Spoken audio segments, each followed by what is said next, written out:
like makakita ka man ng bago, there's this comparison na tsaka hindi ko na lang sana pinakawalan. Lalo na kumbaga nahihirapan ka sa sumunod mong relasyon.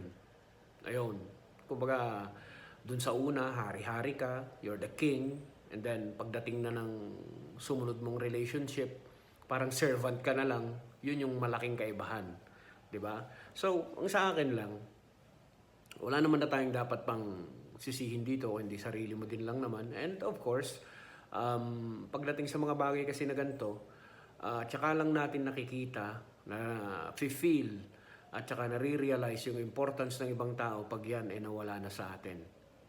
Yan. Pag yan ay nawala na, and most importantly, yung bang tipong feeling mo sarili mo, napakawalan mo yung tao. Well, ganun talaga ang buhay. Sometimes, nagmamaang-maangan tayo sa mga bagay na mga nangyayari sa atin pagdating sa relationship until such time na ma-realize mo rin sa sarili mo na, bakit ko siya pinakawalan? Bakit ba nawala yan sa buhay ko? It is because kagagawan mo din lang naman. Remember, okay, yung pasensya at pagtitiis ng isang tao ay may hangganan din yan.